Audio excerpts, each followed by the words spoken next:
Gue udah di rumah. Hanya itu yang Widya tuliskan dalam ruang chat terakhirnya. Ia terlalu malas untuk membahas kejadian yang sekarang membuatnya pusing setengah mati tersebut. Bahkan jam sudah menunjukkan jam 3 malam. Matanya belum juga bisa terpejam. Melangkahkan kakinya keluar kamar, gadis itu berniat untuk tidur di kamar sang adik. Tapi belum sampai langkahnya di tempat yang ia tuju, ia sudah dihadang oleh wanita yang sudah menatap nyalang ke arahnya. "Pulang jam berapa kamu, anak setan?" Widya memutar bola matanya malas.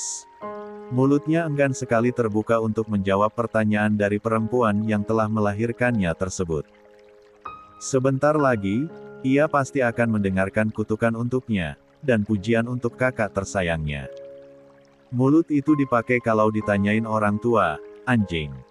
Teriak perempuan tersebut. "Mau jadi anak liar kamu, hah? Kelayapan setiap malam, pulang larut. Nggak ada kapok-kapoknya kamu dihajar, ya?" Widya mendesah, walau sudah terbiasa mendengar makian-makian itu, tapi tetap saja hatinya merasa lelah. Udah ngomongnya. Langsung saja tamparan yang teramat keras mendarat di pipi Widya. Bukan hanya sekali, bahkan sampai beberapa kali hingga sudut bibirnya berdarah. "Emang anak nggak tahu diuntung?" teriak perempuan bertubuh ramping tersebut. Dan Widya tahu apa yang setelah ini terjadi. Setelah wajahnya yang jadi sasaran amukan ibunya, kini giliran tubuhnya yang mulus itu yang sebentar lagi akan dijadikan samsaknya. Kayu rotan yang kini ada di genggaman perempuan itu sebentar lagi pasti akan dilayangkan ke arahnya. Plak, plak. Dan seperti yang ia katakan, benda itu kini sudah mengenai tubuhnya yang seputih susu. Tentu ia hanya akan diam seperti biasanya. Tidak melawan. Tidak menangis. Karena hatinya sudah terlalu mati untuk bisa mengeluarkan air mata. Makian-makian yang seharusnya menyakitkan hati pun hanya seperti angin lalu yang lewat di telinganya. "Anak nggak tahu diri. Kenapa gue bisa ngelahirin anak kayak lo, hah?" Seru perempuan bernama Anggun yang sifatnya sama sekali tidak anggun tersebut. "Kenapa sifat laki-laki anjing itu nurun banget ke lo?" Sungguh, Widya bertahan di sini hanya karena sang adik. Adik laki-laki yang teramat ia sayangi. Dimas? Ya, hanya Dimas saja yang mengerti dirinya. Hanya anak laki-laki berumur 8 tahun itu yang selama ini membuatnya bertahan di rumah ini. Hingga pada angannya, ingin sekali ia membawa Dimas pergi dari rumah terkutuk ini jika ia memiliki uang yang banyak. Ia ingin bisa hidup tenang berdua saja dengan adiknya itu. Tapi apalah daya, Dimas tidak bisa dibawa sembarangan karena penyakit yang dideritanya. Lah terlalu tidak punya uang untuk membiayai sang adik jika tinggal bersamanya. "Kenapa lo nggak bisa nurut kayak kakak lo Mentari, anjing?" Teriakan itu semakin membabi buta. Punya anak perempuan 2 tapi yang bisa diharapin cuma 1. Yang satunya cuma nyusahin. Nggak tahu diri. Persis kayak bapaknya yang bajingan itu. Cuma bisa bisu kalau ditanya. "Kalau bisa lo mati aja daripada bikin gue sesak napas setiap hari." Napas Anggun sampai terengah-engah ketika meluapkan amarahnya pada Widya. Setelah puas memukuli tubuh sang anak menggunakan senjata andalannya, perempuan tersebut kemudian berlalu pergi dan menuruni anak tangga berjalan menuju kamarnya. Widya masih mematung di tempatnya. Mati, tentu saja ia ingin. Tapi nyatanya ia masih punya alasan untuk hidup. Melanjutkan langkah menuju sumber semangatnya, Widya langsung memasuki kamar Dimas yang letaknya bersebelahan dengan kamarnya. Gadis cantik itu langsung saja mendekati tempat tidur sang adik dan memperhatikan wajah damai yang teramat lelap dalam tidurnya tersebut. Tangannya terulur untuk membelai rambut hitam Dimas penuh sayang. "Buna sayang banget sama kamu, Dek." Liri Widya menyebut dirinya sendiri dengan sebutan yang biasa Dimas gunakan untuk memanggilnya. Semua itu berawal dari Dimas kecil yang dulu kesulitan memanggil namanya hingga menemukan kata termudah yang bisa diucapkan di lidahnya.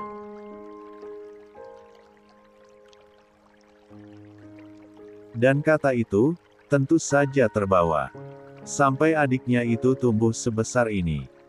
Puas membelai kepala Dimas, Widya membawa tangannya untuk menyibak selimut dan menenggelamkan tubuhnya di sebelah sang adik. Di bawah kain hangat yang sama itu, Widya melingkarnya tangannya untuk memeluk kesayangannya. Akhirnya besok minggu, ya, Dek, bisik Widya. Buna bakal tepatin janji buat ajak adek ke taman main sepeda. 7 pagi hari, Tari, kamu udah siap belum? Teriak Anggun pada anak perempuan pertamanya. Udah, Mah. Balas gadis tersebut berteriak. Tidak lama kemudian, kakak kandung Widya tersebut keluar dari kamarnya. Gimana, Ma? Tari udah cantik belum? Anggun menepukkan tangannya. Cantik banget, sayang. Nggak salah kalau kolega Mas Haris itu mau langsung lamar kamu. Widya yang saat itu sedang memakai sepatu olahraganya pun acuh tak acuh mendengarkan obrolan dua perempuan yang entah sejak kapan memusuhinya tersebut. Ya, udah, yuk. Katanya calon kamu itu udah nunggu dari tadi, ucap Anggun menggandeng tangan sang anak. Kalau bukan karena kamu mau dilamar laki-laki kaya raya kayak dia, amit-amit mama mau datang ke rumah papa kamu itu. Widya mengernyitkan dahinya mendengar kata lamar. Apa Bagas, mantan pacar yang ketahuan selingkuh dengan Mentari akan melamar kakaknya tersebut? Udah dong, Ma. Jangan marah-marah dulu ke papa, ucap Mentari menanggapi ucapan sang mama. Oh, ya, Dimas di mana, Ma? Dimas udah di rumah papa kamu sejak pagi. Widya mendesahkan napasnya ketika ibu dan kakaknya itu keluar dari rumah menuju kediaman sang ayah. Ia memang benar-benar seperti patung yang tidak dianggap jika tidak diperlukan.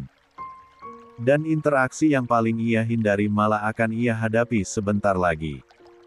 Ja harus menjemput Dimas di rumah ayahnya. Setelah mengunci pintu rumahnya, Widya pun melangkahkan kakinya menuju rumah yang berada tepat di depan rumahnya. Di sana ia bisa melihat sebuah mobil mewah yang ia yakini harganya sangat mahal. Pasti mobil baru Bagas. Tidak heran jika Bagas bergonta-ganti mobil. Mantan pacarnya itu memang salah satu anak konglomerat. Sadar di ruang tamu rumah ayahnya itu ramai dengan orang, Widya memilih untuk melewati pintu samping yang langsung terhubung dengan dapur. Loh, Widya nggak gabung ke depan? Tanya Fiona, istri baru ayahnya yang tidak lain adalah tantenya sendiri. Hari ini Tari lamaran. Enggak, Tan. Widya cuma mau manggil Dimas. Wanita cantik yang sedang hamil besar itu pun mengangguk. Dimas ada di ruang tamu sama papa kamu dan yang lain. Oh, hanya itu yang Widya ucapkan. Setelahnya ia hendak melangkah untuk ke ruang tamu guna memanggil adiknya. Wid, panggil Fiona. Ya, langkah Widya terhenti. Gadis cantik itu kembali menoleh. Tante bisa minta tolong bawain ini buat tamu di depan nggak, Bun? Agak susah nanti kalau nanti tante nunduk. Widya langsung saja mengangguk. Empatinya tentu saja masih ada untuk menolong perempuan yang tengah mengandung anak ayahnya itu. Walau sejujurnya saja, tentu ia sangat enggan melihat kembali mantan pacar yang bahkan beberapa waktu lalu masih memohon untuk kembali padanya tersebut. Langsung saja, Widya memutar tumit melangkah menuju meja hendak meraih nampan berisi minuman jamuan tersebut. Dan gerakannya itu tentu saja tertangkap oleh sepasang mata ibu tirinya. Wid, tangan kamu. Mbak Anggun mukulin kamu lagi. Sejenak Widya terdiam. Tentu saja bekas pukulan tadi malam meninggalkan bekas yang kentara di antara kedua tangannya. Bahkan perempuan itu langsung menilik lebih jelas wajah Widya dan menangkupnya begitu saja. Ya, ampun. Muka kamu juga dipukul. Widya mendesahkan napasnya. Ia enggan menjawab pertanyaan yang tentu sudah istri ayahnya itu tahu jawabannya. Minumannya jadi diantar, kan? Bun. Widya tidak ingin dikasihani. Gadis cantik itu kemudian melangkah pergi membawa nampan berisi minuman tersebut menuju ruang tamu.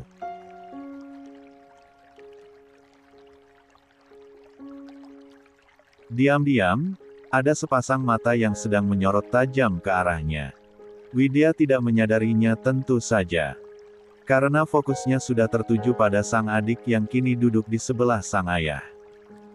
"Dimas, ayo," lirih Widya memberikan kode pada sang adik sambil meletakkan nampan berisi minuman tersebut di atas meja.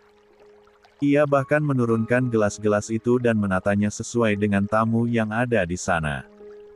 "Iya, Buna," balas Dimas berbisik. Membuat senyuman Widya semringah. "Diminum tehnya, Bi," ucap Haris mempersilahkan sang tamu untuk meminum teh yang putrinya sajikan. "Ada yang aneh di sini. Bi, sejak kapan Bagas Maheswara dipanggil dengan sebutan Bi?" Penasaran, Widya pun mendongakkan wajah untuk melihat sosok yang duduk tepat di seberang tempatnya berlutut. Betapa kagetnya saat ia melihat siapa sosok di depannya. Langsung saja, nampan yang ada di pelukannya jatuh terlepas, jantungnya pun kontan berdetak dengan begitu keras. Gadis cantik dengan penampilan ala kadarnya itu berhasil menarik atensi lelaki di depannya. Cantik, hanya satu kata itu yang dapat ia sematkan untuk perempuan dengan kuncir kuda serta poni tipis yang menghiasi dahinya. Menggunakan bawahan celana trainin hitam dengan atasan kaos putih kebesaran bergambar Mickey Mouse yang membalut tubuh rampingnya, Widya tetap terlihat memesona. Mahesa tidak menyangka jika penampilan gadis ini begitu kontras dengan penampilan gadis yang diperkenalkan dengannya. Mentari dengan dandanan minimalis itu bukannya tidak cantik, gadis itu juga cantik, namun tidak secantik sang adik yang terlihat menawan walau hanya berpenampilan sesederhana seperti ini. Haris berdeham mengurai pandangan yang saling bertaut tersebut. Sedikit merasa heran, tapi kemudian ia tepis pikirannya itu. "Ini Widya, Mahesa, kamu masih ingatlah sama anak mas yang ini." Haris menyesap tehnya. Dia mau ngajak adiknya main sepeda ke taman. Widya pun buru-buru berdiri dan menarik sang adik untuk pergi dari ruang tamu itu. "Ayo, Dek." Gadis itu bahkan tidak berbasa-basi di depan orang tuanya untuk menyapa Mahesa. Untuk apa lelaki aneh itu ke rumah ayahnya? Apa ia membahas masalah rumah sakit harus sampai ke rumah? Atau, jangan-jangan diajaki laki yang akan menikahi Mentari? Memikirkan hal tersebut membuat kepala Widya hampir gila. Ia masih menyangkal ucapan lelaki yang akan melamarnya hari ini. Itu tidak akan mungkin terjadi, kan? Ya, hal itu tidak akan terjadi jika lelaki ini masih waras.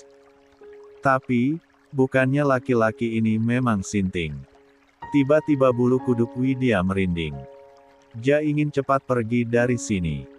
Sungguh, ia harus cepat-cepat mengembalikan seluruh uang laki-laki itu. Tidak bisa ia lakukan sekarang karena ia bukanlah nasabah prioritas.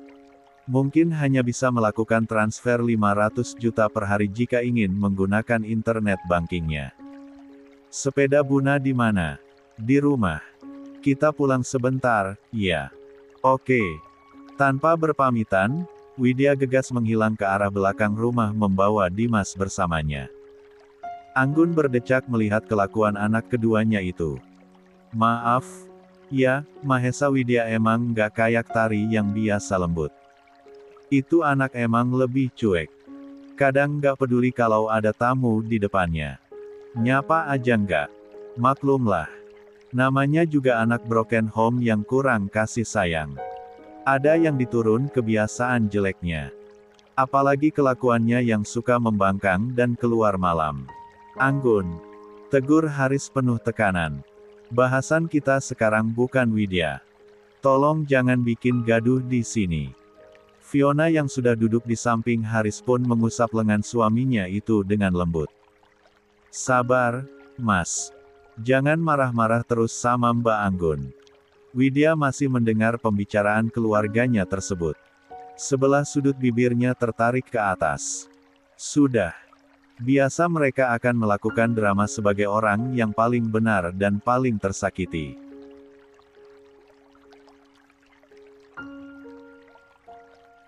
Haris pun berdeham. Sungguh ia jadi sungkan pada Mahesa yang sedari hanya diam tidak menyela.